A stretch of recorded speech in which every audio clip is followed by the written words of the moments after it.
Wonderful comedy show tonight by Islam. It was one of the best comedy shows that I've seen in quite some time. I've even seen George Carlin live, but this made me laugh even more. Hey! Welcome everyone. Thank you so much. Thank you for making this event sold out. I'm not going to pick on Iranians for not speaking English. You know why?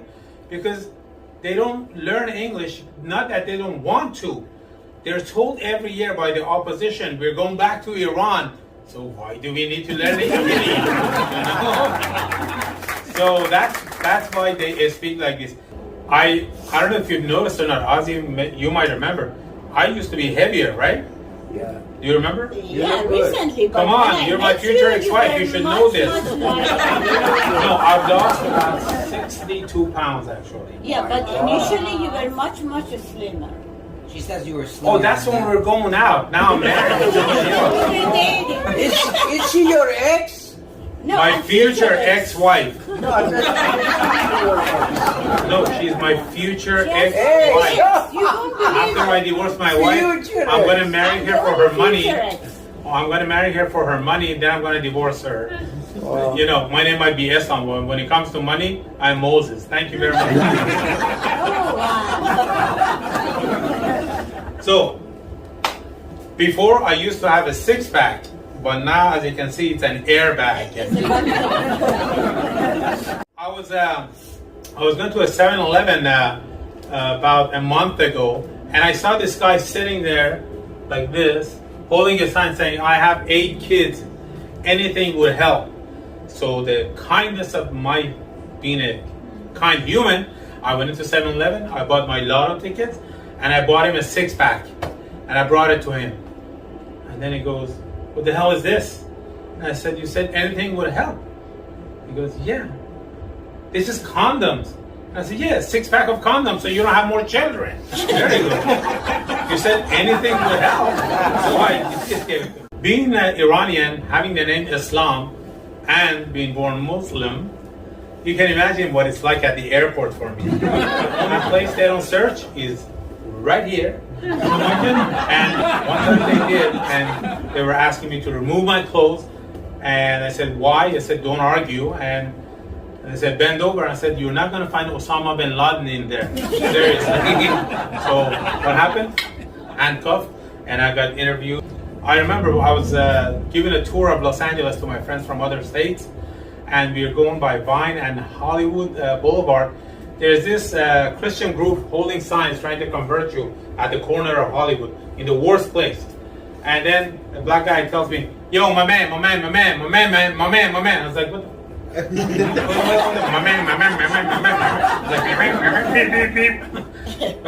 Or you, and I put on my thick Persian accent because I thought we were going back to Iran. So I was like, "Are you talking with me, sir?" But, "Yeah, my man, come here. And I don't know why he repeated everything. So then he goes, "Hey, I want to talk to you about Jesus." And I was like, "What?" "I want to talk to you about Jesus." And I said, "Jesus?" But no, what's on this word? And I said, "Oh, Jesus." Well, no, it's Jesus. I said, "Okay, what about Jesus?" But, he loves you. I said, "Oh, thank you very much, but I'm a straight man. I don't like guys." No, not that kind of love, not the queer love. He died for you. I'm like, shit. I didn't even know him. Why would he die for me? Didn't he not have any friends or anything? And then he goes, "Now, Jesus is the one that saves." And I'm like, really? I've been looking for a banker. Which bank does he work in? Now, man, he's not a banker. He's the Lord. I was like, oh, so he's English. English? Lord English? Yeah. Go, no, man. He must have been thinking, man, this motherfucker is crazy. He can't understand what I'm saying. So, I once was driving on 405. I saw a sign that says, "Need help? Call Jesus." So I called the number, and it says, "Leave your name, and we'll call you back." So somebody called me back, and I'm like, "Hello?" He goes, "Yeah, this is Jesus." I said, "Excuse me?" you called my number. Your number? What is your number? So I told him the number. Yeah, that's my number. And I was like, who are you? He goes, this is Jesus. It's like, no, I called to speak to Jesus. And I said, pendejo, I'm Spanish, I'm Mexican. Jesus, he is Jesus. So my friend's like, oh, okay. What should I do? He goes, how big is your jar? Like, how big? What? How big is your jar? I don't know how big is Georgia. No. How big is your jar? It's like, what is your pendejo? How much grass do you have? I don't smoke grass. Can you explain to me what the hell is going on? Pendejo, I'm a gardener. I cut the grass. Oh, that grass. Why? You said if I need help. Yes, how big is your jar? I said, you're asking about Georgia again?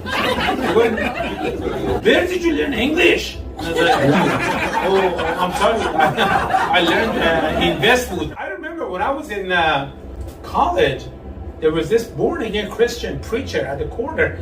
He stood there so long in a semester that the whole grass was bald in that area because he was not allowed to move around and preach the word of Jesus to everybody, just in one corner.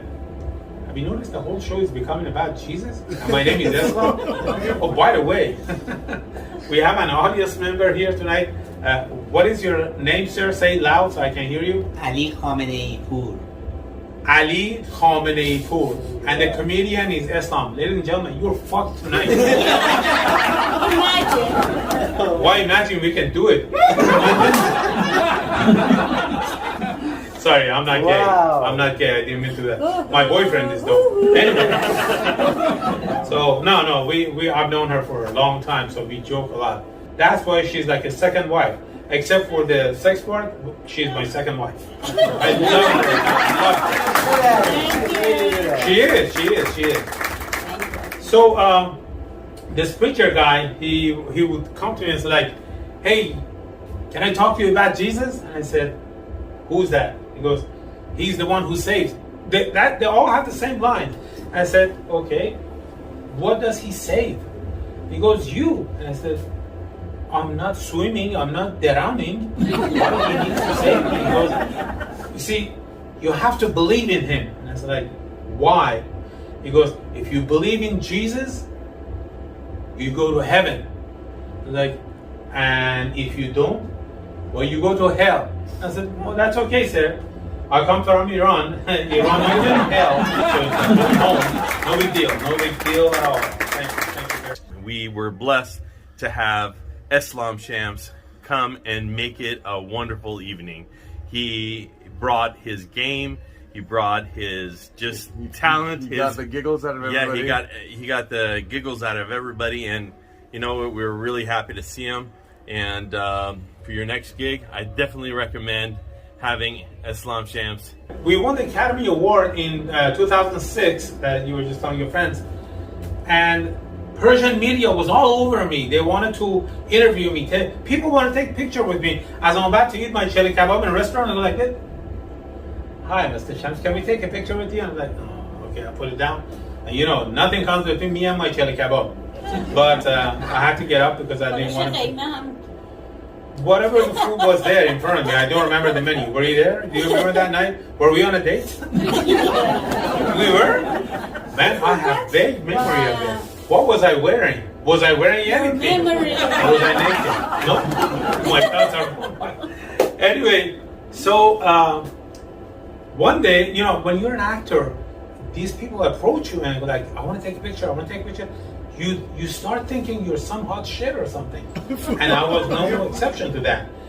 You know, actors need attention, so people were wanting to take pictures with me. This kid comes to me, and it was St. Patrick's Day. I was wearing all green. I had shaved my head like this, and I had a much bigger belly, if you can imagine. I was heavier, you know, I've lost 60-something pounds. So, and I was wearing green on St. Patrick's Day. I was going to get coffee for me and my wife. This kid grabs me from behind like this on my leg. I'm like, why? He goes, I love you. And I said, well, I love you back. What can I do for you? He goes, can I take a picture with you? I'm thinking, damn, the age of the fans is getting younger and younger.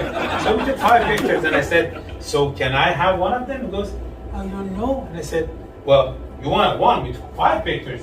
What are you gonna do with him? And he said, I want to show it to my friends and tell him I met Shrek. I'm so sorry, sir. I said, man, kids always tell the truth anyway.